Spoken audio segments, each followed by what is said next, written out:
do something bad to us, we are going to do things to you that have never been done before.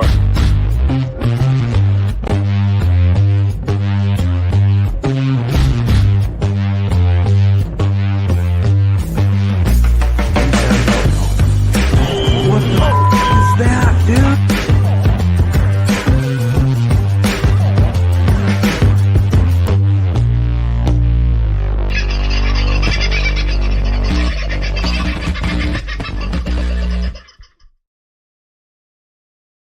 Hello, beautiful people. How are you tonight? Doing all right? Sorry I'm a bit late, but better late than never, as they say. Well, in some cases, I guess that's true. In other cases, may not necessarily be the case. I hope your day has been a good one. Mine has not been filled with a haircut as I had hoped. I did actually book myself in for a haircut tomorrow. And as I was walking out the door, I said, oh, and just give me an idea of cost. $80 to get my hair coiffed, I imagine, polished, shaded, cleaned, massaged, whatever. It'd have to do everything. I should come back with golden tips, and I mean with real gold. My God. I did figure out why they were charging me $80 on the way home, because they thought I was a girl. I had a T-shirt on, they could see me boobs. Because only girls would pay that sort of a stupid price for a haircut, wouldn't you? Seriously, $80. So it might be a date with the Clippers yet. We'll see how we go. $80 for a men's haircut. And they use the cutthroat razor, which is great. Like I care. I'm barely able to use a blunt electric one myself. But anyway, I think I'll be going somewhere else for a haircut, probably just outside the bus with a battery-operated clipper, just between you, me, and the gatepost. So the last 24, 48 hours or so has been cause for a bit of a few areas. We'll get into a few of those areas shortly. Say hello to a few people who've climbed in on a late show. DM was the first one in late. Well done, mate. Sab, good to have you in too. Save us, Cooker 28. I don't think it's my job to save anybody. Hopefully I might be able to give you a few ideas on how to save yourself, but that's about all I'm good for, I'm afeared. J1, good to have you in. Harm's on the road, and nice to see you back with us. Macca and Toxic too. Andrew, Brett, Scotty T. Hope Emerald is still going well for you, mate. The gorgeous Sunflower. One of our three fabulous moderators in the room again tonight, and Paula, Jai, Andrew, Zippy, who else we got floating around? Might have got to the end of them, the new ones there, and get down to the bottom. Might find a few. Michelle's in, another one of our fabulous moderators and admins, and Paul, good to see you in too, mate. Lyndon. Sounds like I'm a dentist's hairdresser. Yeah, mate, you could be right. $80 for a bloody bloke's haircut. I mean, I nearly died. I think they saw the look on my face and probably just crossed me off the list for whatever time it was tomorrow. I said I'd come in and get a haircut because I must have gone white. Chris, am I still on the green juice? Not as regularly as I should be, according to a certain Polish personal trainer. But I do have the odd one now and again. I haven't got my juicer here in the bus. I do need to go and get that. In fact, there's a lot of... But once that juicer does get back here to the bus, then yes, I will be on a few more juicing bends. Probably not going to go and hit the celery juice alone quite as hard as I had been. There's a reason for that, that if you overdo it a bit, you get trapped. You feel like your head caving in. But aside from that, it does have very, very beneficial properties, particularly green drinks of all kinds. So I didn't mind the celery, apple, carrot, and threw something else in there a bit occasionally too. I did a pineapple thing that had some fruit in it and whatnot. That was pretty good. So, yeah, I quite like the juice thing. But I was reading the other day that if you want to remove the toxins in your body, particularly these nanotoxins, let's call them, that have been introduced. And by that, I'm talking about the graphene oxide that has been essentially put into our entire food chain. We cannot escape it. There will be some in us, differing levels. And of course, depending on what ails you, those different levels of toxicity will have an effect on you. Some people who seem to be outwardly terribly healthy have been affected very badly by the toxicity of their own blood, since all things spraying have stepped up. Speaking of spraying, I wasn't actually going to get into this just yet, but I will share this up for you. The East Coast is in the firing line for torrential rain, powerful bursts of wind this weekend, and a whole heap more, well, pain. Possible flooding? I don't know. I didn't read the article that deeply, but I do suspect that they are suggesting, if I scroll down a little further here, torrential rain, powerful gusts expected to lash the East Coast over the weekend. New South Wales expect that on Sunday afternoon. That would make sense with a few little things. This is a bit of an idea of the weather systems as they currently sit. But here is a look at what's happening in Australia. I want you to pay particular attention to the northeast or top northern corner of Victoria and that line that separates northern Victoria and South Australia, because in that particular area is a little place called Pinnaroo. And Pete from Pinnaroo, a regular from here, sent me a couple of photos today. Now, he sent me a text to say, hey, listen, they've been crisscrossing the skies here today. It looks like a checkerboard. And I said, did you get any pics? And he said, well, not specifically of that, but I'll send you what I took photos of. So the things that farmers get into. That's his paddock being sprayed. That's an 80-foot boom on an 8-foot tall tractor that I've never seen before. What you can see is evidence of chemtrails floating in the background there, and he assures me that they were a lot more solid, obviously, a few minutes earlier than that. In another photo, you can actually see a significant number of changes of direction. These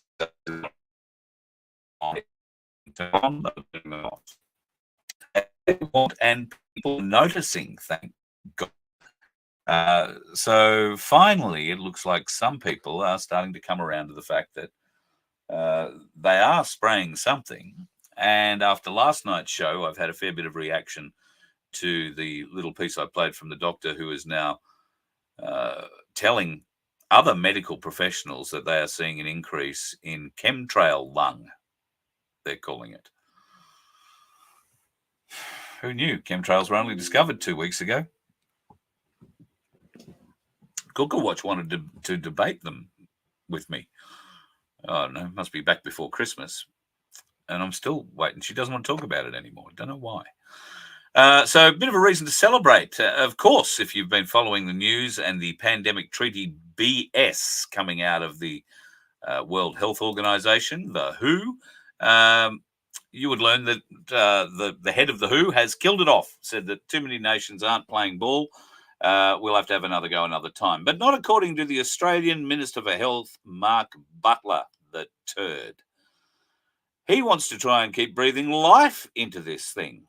And if you read the very well-worded quote from the Minister for Health, Mark Butler, we are also fully committed to concluding the WHO pandemic agreement. Now, this may have been prior to it all falling down to shit in the last few years. We have made considerable progress and shared ambition towards a set of international for pandemic prevention, preparedness, and response. And we have a strong basis on which to finalise important amendments to the international health regulation this week. I urge all member states to redouble their efforts to resolve the remaining challenges and seize this opportunity to agree critical reforms to our global health architecture before we simply cannot afford to fail. Well, fail it did, thank God. But evidence the tone of language that they're using, they're not going to give this up. It'll come back. Have absolutely no doubt it will come back. And like The Voice, it could well be instituted surreptitiously, maybe not at a state level, but certainly at a national level, by these traitorous bastards that somebody you know elected. Because I know I didn't elect them. 100% know that. But Tedros has declared the pandemic treaty, well, has faltered at the 77th sitting of their little secret organisation that uses a flat earth map and a serpent. I'm not sure why they would have that as a logo. Can anybody explain that in the chat? Why is there a flat earth logo and a serpent wrapped around the WHO logo? I'd be keen to see answering that question. I'm sure there is a good reason for it. Oh, carnivore diet. We're going to talk about the carnivore diet. Where did I see that? Barbara. I'll come back to that. So yeah, the draft pandemic treaty has faltered, but be very aware. At some point, these bastards are going to start bringing this back to us, whether it is slyly done and incorporated through deceitful, dare I say, treason filled boardrooms like those at APRA. Oh, God, I'm looking forward to the day that they catch up. Jeez, I'm looking forward to that. My connection issues have been pretty bad all day, folks, so I'm not sure how long this show will go tonight. I've been dropping out and dropping back in and dropping back out and dropping back in, and it's been quite strange with Starlink today. It was also pretty strange with the modem that I'm running, the Telstra modem that I'm running as well, in that for about 6 hours it refused to work. That may have had something to do with the large amounts of gunshots that I was hearing. There was a lot of gunfire. I am not terribly far from the Canungra military army base, the Kokoda Barracks, and it's where they do their jungle training, and they do things there, live firing and other sorts of training. Well, today they were firing some big guns, and I'm wondering whether or not they weren't firing up some pretty big blocking technology for things like Wi-Fi. At any rate, it worked. It knocked my Wi-Fi signal out completely, which is a terrestrial-based one. The mobile phone, though, seemed to work fine. So unless we were having another magnetic pulse moment from the sun, then I don't think that I've got too much to worry about other than those blokes firing up again tomorrow morning. Nikki Haley, there is a name you might remember. She was going to be the Republicans' best chance of having a nominee that wasn't Donald Trump. She, I think, pulled out well before she had to, but he knocked everybody else out, and she was clearly cleaned up in the last round of, I don't know, was it Super Tuesday? I think she lasted another day or two after Super Tuesday. At any rate, she has made her allegiances plain and clear. Why is it that these deceitful politicians think themselves so intelligent, and yet they all wind up going to the same place and having their photos taken? Now, they're not necessarily all doing the same thing. In Australia's case, the supporters that were sent to Jerusalem on behalf of Australia were ex-Prime Minister Scott Morrison, amongst other senior political figures. Senior political figures is really all the Israelis want to see, Nikki Haley being one of them. So here she is, signing a bomb that is on its way to Gaza, an artillery shell. And what's she written on it? Finish them. Finish them. America loves Israel. And she signs it.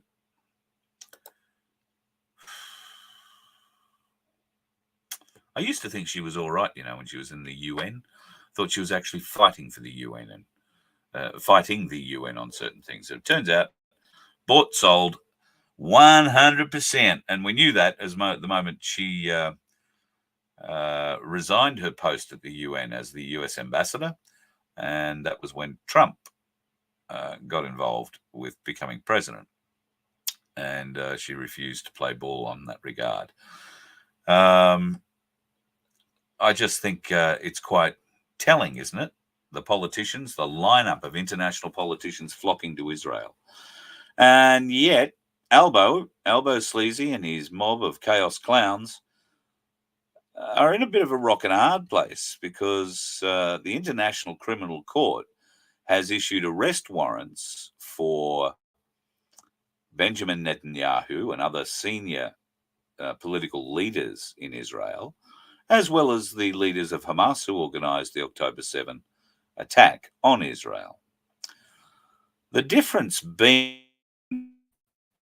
that, the problem with the International Criminal Court is that Israel and America, who are meeting next week, Netanyahu's going to see Biden. Biden remembers who he is. He'll probably see him anyway. It doesn't matter if he remembers who he is or not. Neither of those countries are signatories to the International Criminal Courts. Australia, however, is a signatory to that, which would make life a little bit uncomfortable in some of the conversations that our ambassador might be having around this time when Netanyahu is coming to Washington, D.C. It is also highly possible that the International Criminal Court, who does not have an enforcement arm and would be relying on, I don't know, domestic police, domestic military to act on their arrest orders. They can't actually press any officials into service. They're just a court. They don't have powers over other nations' constabulary or judiciary, as far as I'm aware, unless you are signed up to an agreement.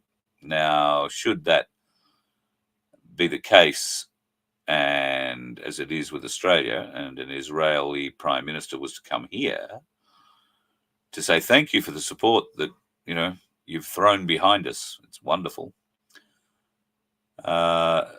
we should be arresting him on behalf of the International Criminal Court. Any country that Netanyahu goes to, or a signatory to the ICC, is the host country, is obligated to arrest him and put him in front of the ICC in The Hague. It's not just incumbent, though, upon police or military to do that. There are paramilitary groups. There are think tanks with very well-equipped, very able gentlemen and women who work for a substantial fee, who will go and snatch people as required. Now, should there be a way for these people to get paid for their services, we might find that Netanyahu and others are brought before the ICC in person. It has happened before, but by God, it's taken a long time to get anything done. And there have been trials and sentences out of that court, but not for a very long time. It's had its teeth removed. Can it regain its teeth? I guess we'll have to find out. If it does regain its teeth, then I hope that those teeth will extend to some of the bureaucrats around the world, but particularly here in Australia, where we seem to be filled with bureaucrats who are so self-important that they believe they are above the law, and they really have forgotten who pays them. One such public servant is the head of the Parliamentary Services area. That means he heads up everything to do with the Parliament, and it is a significant job.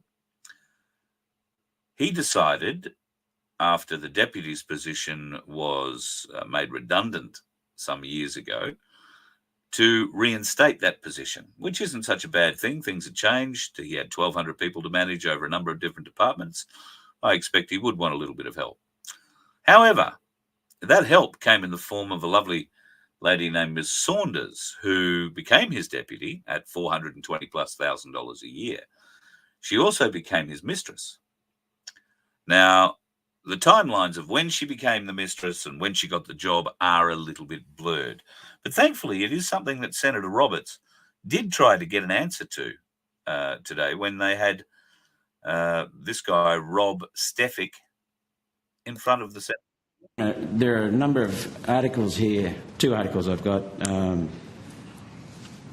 reports of a relationship between the 2 top public servants within the department. Were you ever in a romantic relationship with Ms. Saunders prior to appointing her?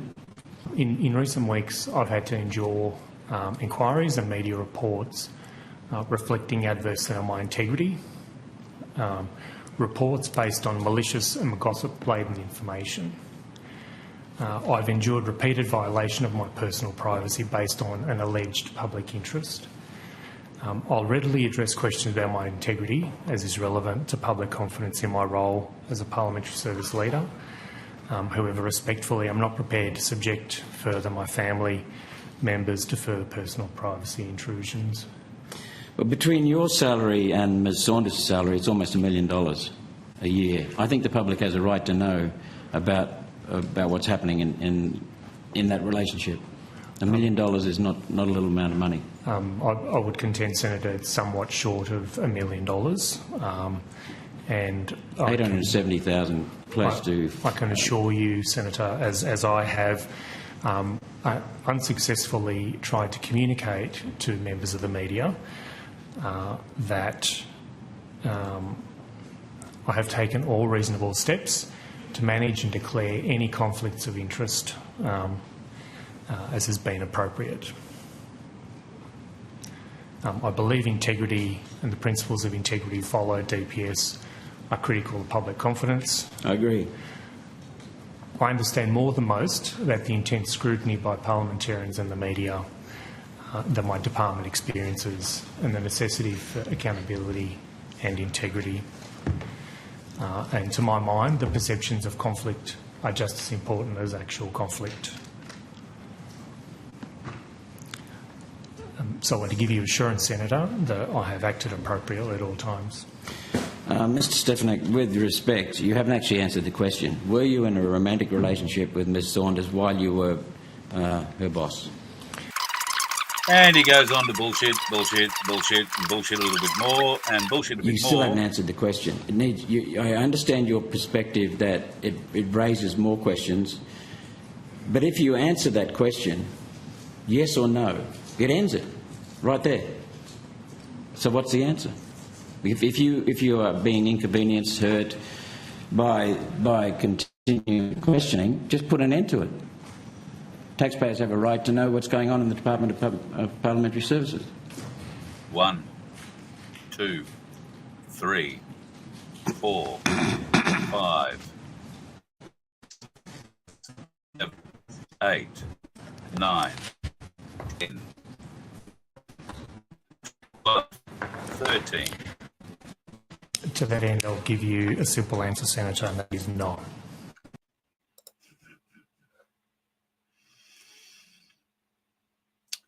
"13 seconds to say, let's say closer to 15, to give the senator a reply. But he wasted about 7 or 8 minutes refusing or giving excuses as to why he shouldn't need to talk about his private life. Well, the fact is that his private life seems to have impacted his professional life in a fairly significant way. And as the people of Australia not only paid his wage, but the wage of his mistress, who also happened to be the deputy head of his department, well, it does bear some questions from we the people, don't you think, about the quality of person we have being put in charge of these departments. Now, you know, I guess things happen. Men's dicks fall into other women all the time. And the other way around. However, it is when you are a public servant making $450,000+ a year. Well, let's call it $420,000+, twice, because he was getting that, and so was she. You got to assume he was making more than the deputy. The other nice thing about it is not too long after all this blew up, this Miss Saunders, the deputy head of the Department of Parliamentary Services, was offered a retirement package of $315,000. That retirement package was offered even though she is not of retirement age. Of course, she took that retirement package. Don't know what else she's still taking from this bloke or anybody else, but she's no longer playing a role in that department. But you can be assured that these bureaucratic scum will be looking after their own. It's what they do. They shift one scurrying little beetle across from one department to another all the time. It's the best way to compartmentalize the bullshit, the corruption, the lies. And if you've got someone who might make a few waves, we'll get them out of the department, give them something else to go and look at. Or better still, get them out of it completely with a $315,000 retirement package.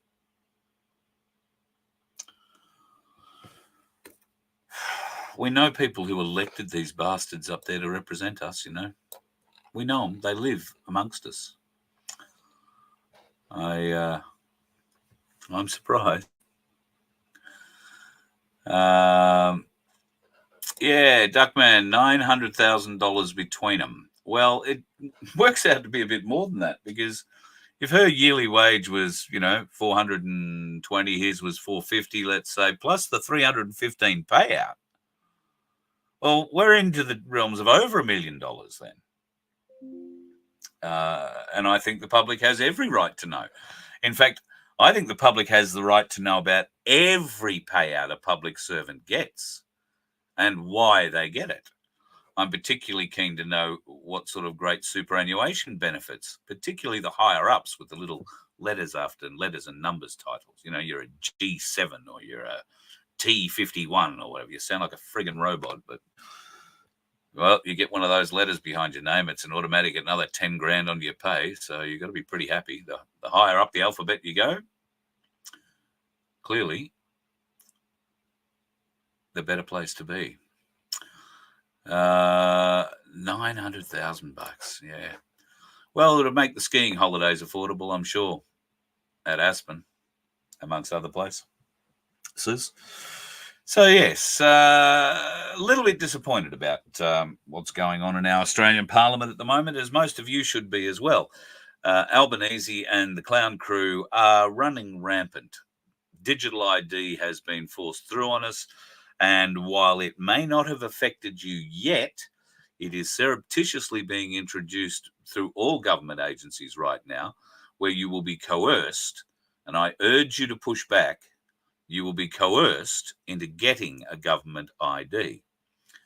Push back. You do not have to commit. They will tell you that you have to. Oh, you have to. Oh, you have to. But there is no legitimate way that Centrelink, for instance, or any business with an ABN can force you into getting a digital ID. Not without exposing themselves to much liability.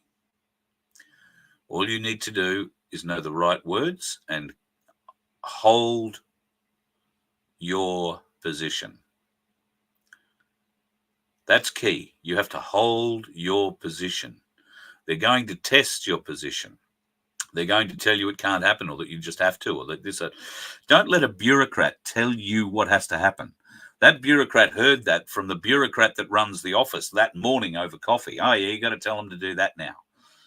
All right? And that bureaucrat heard it from another bureaucrat who wrote an email about it or a memo about it because that's what was deemed appropriate, not because there was a law for them to follow.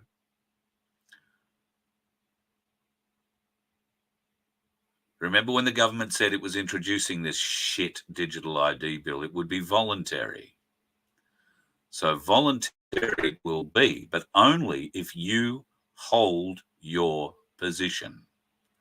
to not voluntarily accept digital ID. That's what voluntary means.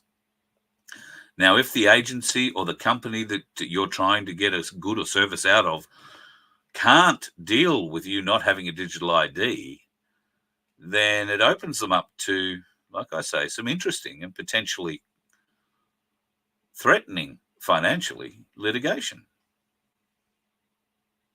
If you are one of those company owners who is seeing this happen now behind the scenes, you're getting bureaucrat memos telling you that you've got to start having to be this provider or that service provider or whatever, then politely refuse and explain that as the government introduced this digital ID as a voluntary thing, there is no lawful way for them to demand any digital ID from you. So it'll work, but you have to stand your ground. And I know some people won't be able to do that. But some people, I hope, will be empowered by watching me and others who will teach you how to do that, who will show you how to do that. And yes, it will be nervous. It'll be a bit nerve-wracking the first time you do it. But the second, the third, the fourth, the fifth, it won't be. It will be empowering to you and to others around you who also don't want to submit to this digital ID, but don't understand the word voluntary or how to explain their position correctly. We have the opportunity to lead the way here, folks. So get out there, make this digital ID a non-issue. It is a voluntary thing. Don't volunteer for it, and do not be coerced by any business or any government agency into believing you have to do it. What they have to do is find a way around the digital ID because it is voluntary. And trust me, they have a way around it. It's a push of a button. I do like what you're saying there, personal accountant. They can run, but they can't hide. I know a personal accountant like that. An old friend, put it that way.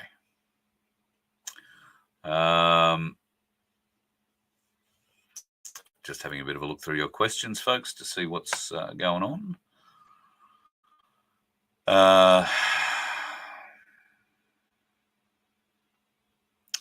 Yeah, Centrelink will still ask you for all the bullshit bits and pieces.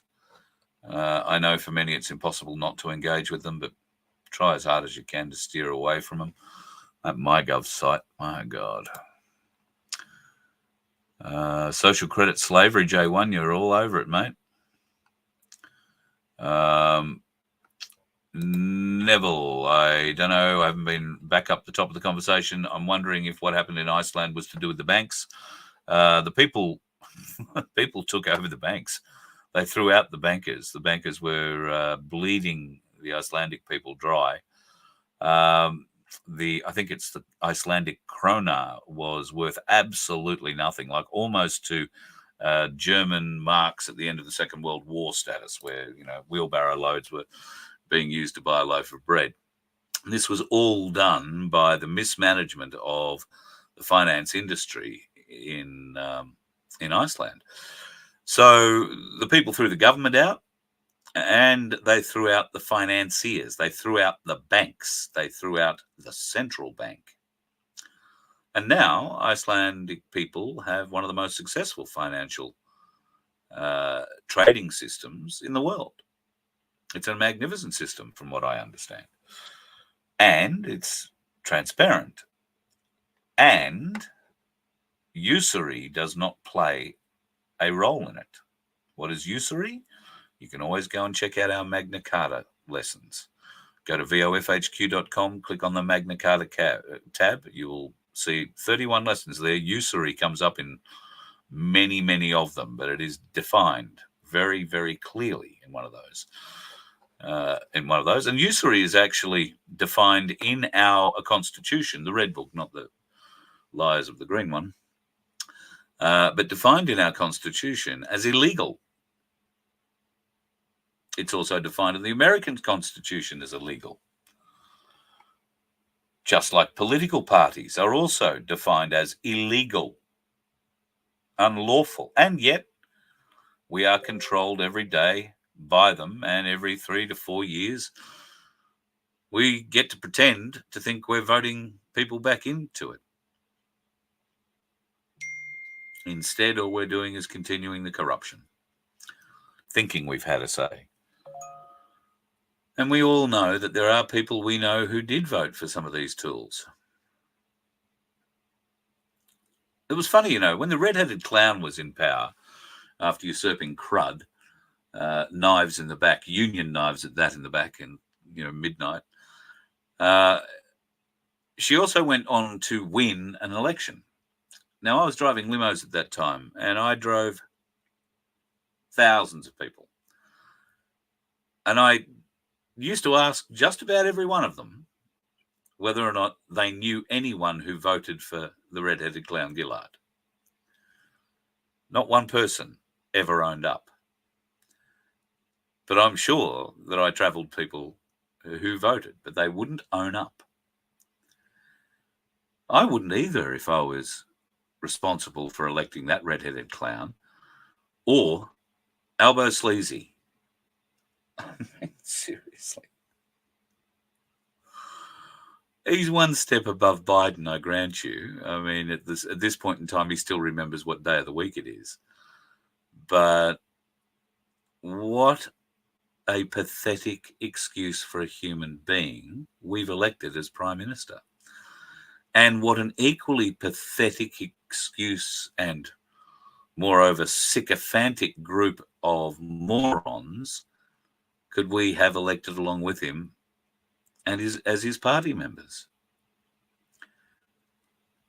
We have an immigration minister, Giles, who doesn't think that a man with convictions of violence and rape over 25 women and one child doesn't think that bloke should be deported back to Sudan, where he comes from. No, because that fella has an Aboriginal girlfriend or an Aboriginal wife and has 3 children, supposedly, by this woman, he now identifies as Aboriginal. So, under something called Memo 99 or something like that, the minister has decided this bloke should be allowed to stay in the country. To be fair, the minister did not suggest this bloke should be allowed to stay in the country. He did cancel his visa, and he would have been deported. However, a group of bureaucrats, a group of bureaucratic, sycophantic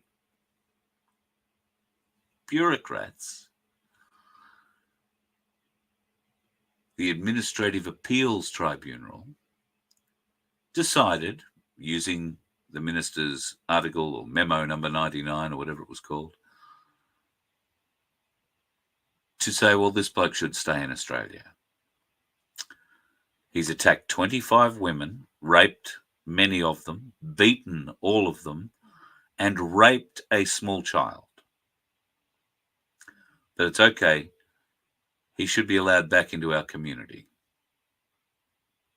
Or he should be locked up in our jail where we get to pay for his existence for the next God knows how long, while he upskills and comes out a more violent, more dangerous, more unsocial community member that's coming to a community near you soon. Somebody you know elected this government who used $1.4 million of our money to let out 142 immigrant criminals that were locked up at Villawood and other detention centres around Australia on a technicality that they engineered. By they, I mean the Australian government or their lawyers. And that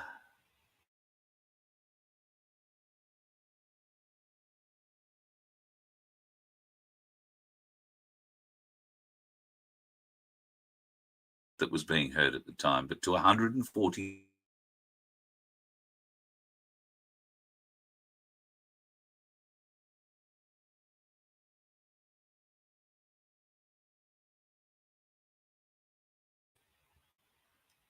And there is a large number of those people that they let out that have been charged again with further charges: rape, domestic violence, all the good ones, robbery with intent, armed in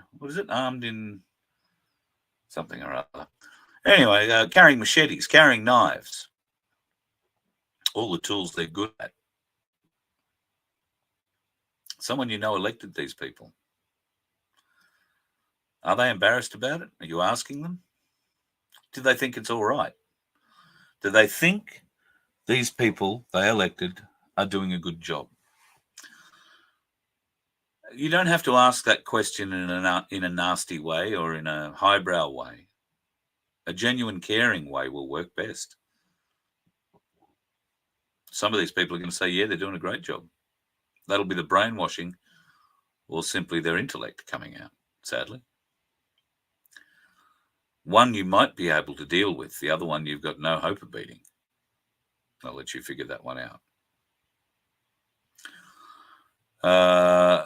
Okay, folks, I'm going to shoot off. I want to tell you about a couple of interesting things that are happening online. The fbn.media or fbnmedia.online website isn't live yet, but we are starting to populate it with some stuff. There will be more work going up on that over the next few days. And I'd like to thank the people that are involved. I'll thank them properly when we get it all up and running, but they're doing a great job so far. So more details on the radio station to come as well. If you are interested in some sales work, we might be able to help you out. It'll be commission-based initially, but if you are interested, it'll be good commission, trust me. Won't have you working for nothing, but I'd be very interested to hear from you. If you have a bit of a sales background or a media background, then let me know. We might be able to do a deal, as they say. I don't do a very good Jewish accent. In fact, I don't do a very good Jewish anything. With a name like Liebold, that's probably not surprising. I hope you're having a good night, folks. Don't go and do anything weird out there. And particularly if you are on the road, stay away from those dickheads. I'll see you again tomorrow night. You let one ant stand up to us, then they all might stand up. Those puny little ants outnumber us 100 to 1. And if they ever figure that out, there goes our way of life. It's not about food.